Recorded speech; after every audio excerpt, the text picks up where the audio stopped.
मैं आपको एक बड़ी प्यारी सी कथा सुनाऊं। एक व्यक्ति था, वो बहुत खाता था, बहुत तकड़ी खुराक थी उसकी। वो एक बिलांद पहले रोटियों को नापता था और उसके बाद खाना शुरू करता था। एक दिन किसी ने पूछा कि भाई तू खाना क्यों नहीं खाता, रोटी तो रखी है। कि भैया मेरे सामने जब तक एक बिलांद रोटी नहीं आ जाती मैं खाना शुरू नहीं करता। क्यों? यदि बीच में छूट गया तो क्या होगा? क्या होगा? उसकी मां कहा करती थी कि बेटा, लोग कहते हैं कि जब आधी रोटी खा लो, पूरा आधा खाना खा लो, तो बीच में पानी पीना चाहिए। वो कहता था, मां अभी तो शुरुआत है, अभी से पानी क्यों पीऊं, पहले बीच में तो आ जाऊं। एक दिन उसके माता पिता ने उसको घर से बाहर निकाल दिया। कहा कि कुछ काम तो करता नहीं, दिन रात खाता रहता है, तू यहां से निकल जा। अब वो चला गया। वो ऐसे ही संतों की मंदिर में किसी कुटिया में आ गया, जैसे हमारे यहाँ पर संत जी बैठे हैं, और जाकर संतों के चरणों को पकड़ लिया। संत महाराज ने कहा कि जाओ, तुम अंदर जाओ और जाकर माला ले लो और भजन करना शुरू कर दो। कौन सा भजन? जय सीताराम, जय सीताराम, जय सीताराम। वो अंदर गया, सोचा अरे मैं यही तो चाह रहा था कि कोई मुझे अंदर रख ले। वो अंदर गया और रोज इतनी रोटी खाता, इतनी रोटी खाता कि पूरे आश्रम का, मंदिर का अन्न खत्म कर देता। एक दिन आज की तरह एकादशी आ गई।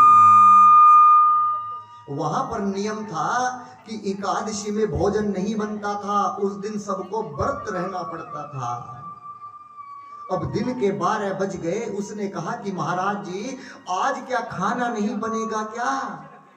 कि नहीं, आज एकादशी है, आज सबका व्रत है। उसने कहा महाराज जी, आप तो जानते हैं कि मैं बिना रोटी के नहीं रह सकता। महाराज जी, ये एकादशी का व्रत मुझसे नहीं होगा। महाराज ने क्या किया, उसको एक वक्त की का खाने का सूखा सामान दे दिया। उसने कहा महाराज जी, एक टाइम की रोटी का मत दीजिएगा। क्यों? आप 2 व्यक्तियों का दीजिएगा कि मैं शाम के लिए भी अभी पका लूंगा। महाराज जी ने 2 लोगों की रोटी का सामान उसको दिया और कहा कि देख बेटा, आश्रम में भोजन मत बनाना, क्योंकि आज सबका व्रत है। तू किसी जंगल में चला जा और वहां पर जाकर चूल्हा बनाकर रोटी बनाना और फर्स्ट क्लास खाना और वहीं पर लेटकर भजन करना। वो सूखा राशन लेकर जंगल में चला गया और कहा कि देख बेटा, जब रोटी बनाए, जब तेरा सारा भोजन बन जाए, तो पहले श्री राम जी को, भगवान को भोग लगाने के लिए बुलाना, उसके बाद खाना खाना। उसने रोटी बनाई, सब्जी बनाई और सारी रोटी बनाने के बाद कहा, राजा राम आइए, राजा राम आइए, मेरी रोटी का भोग लगा जाइए। राजा राम आइए, राजा राम आइए, मेरे भोजन का भोग लगा जाइए। राजा राम आइए, राजा राम आइए, मेरे भोजन का भोग लगा जाइए। भगवान आ गए, प्रभु राम किसके साथ? मां सीता को भी ले आए। अब उसने कहा कि आप ही राम हैं? कि हाँ, मैं ही राम हूं। ये आपके साथ दूसरा कौन आया है? कि ये मेरी पत्नी सीता है। मैंने तो केवल आपको बुलाया था, आप इनको क्यों लेकर आए? अरे मैं इनके बिना कहीं नहीं जाता। अब जितनी रोटी बनी थी, 2 लोगों की बनी थी, वो सारी की सारी भगवान और मेरी मां सीता ने खा ली। अब वो रह गया भूखा, गया आश्रम। अगली एकादशी आ गई। कहा महाराज जी इस बार 3 लोगों का देना। कि क्यों? वो अकेले नहीं आते, वो एक साथ में स्त्री को भी लाते हैं और उसे अपनी पत्नी बताते हैं। महाराज जी ने 3 व्यक्तियों का भोजन दे दिया और उसने फिर जाकर भोजन बनाया। जब पूरा भोजन बन गया, भोजन बनने के बाद बैठ गया और हाथ जोड़कर फिर भगवान को बुलाया। राजा राम आइए, सीता साथ लाइए, मेरे भोजन का भोग लगा जाइए। राजा राम आइए, सीता साथ लाइए, मेरे भोजन का भोग लगा जाइए। भगवान आ गए, माँ सीता भी आ गई और साथ में लक्ष्मण भैया आ गए। अब उसने कहा आज ये तीसरे को किसको ले आए? कि ये मेरा भैया है, मैं पहली बार इसको लाना भूल गया था। अरे मैंने तो 3 व्यक्तियों का भोजन बनाया है। सारा भोजन तीनों ने खा लिया, आधी रोटी बची वो उसने खाली भूखा रह गया। फिर वापस गया महाराज जी के पास। अगली एकादशी फिर आ गई। फिर कहा कि महाराज जी इस बार आप मुझे 5 लोगों का खाना देना। क्यों? वो पहली बार 2 आए थे, इस बार 3 आए और अब की बार वो 4 आएंगे और 5वां में 5 लोगों का भोजन देना। अब गुरुजी ने सोचा कहीं ये चोर, ये कहीं झूठ तो नहीं बोलता, ये कभी सारे खाने को अन्न को बेचता हो। आज मैं इसके पीछे जाऊंगा। और आज महाराज जी ने उसे 5 नहीं 10 लोगों का भोजन का सामान दिया।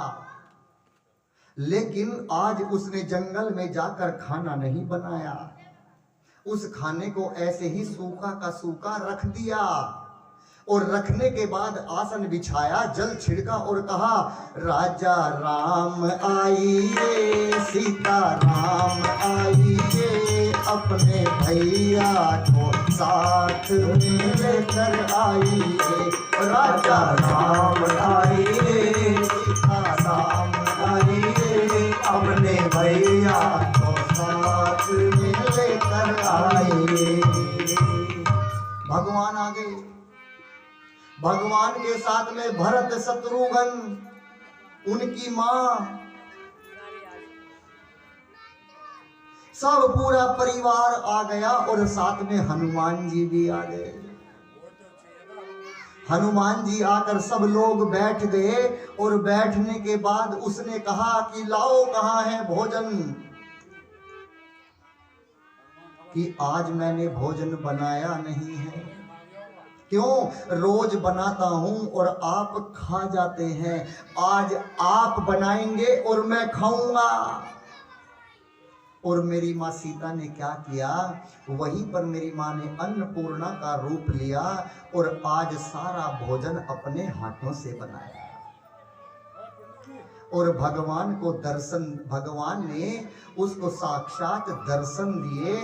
और आज तक भक्त के हाथों का प्रसाद भगवान खाते आए हैं, लेकिन आज भगवान के हाथों का भोजन प्रसाद एक भगत ने खाया।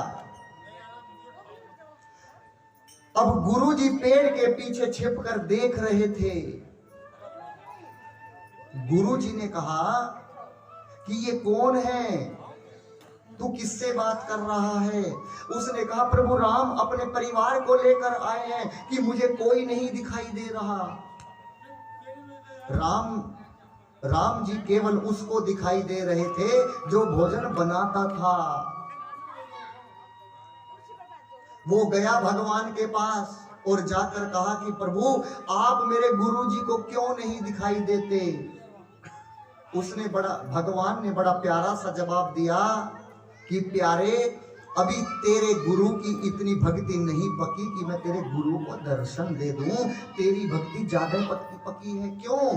क्योंकि तू सरल है, तू तू सीधा है।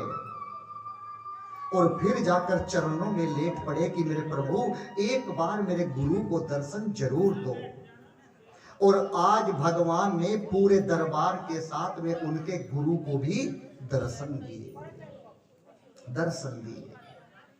तो भगवान किसको मिलते हैं? जो भगवान के लिए सीधा बनकर रहता है, चतुर बनकर नहीं रहता। जो मन से, कर्म से और वचन से चतुराई छोड़ता है, भगवान उसे मिलते हैं। उसके अंदर चतुराई नहीं थी, बस केवल उसे खाने का पता था, इसके बाद उसे कुछ नहीं पता था। बस भगवान को याद करिए, किसकी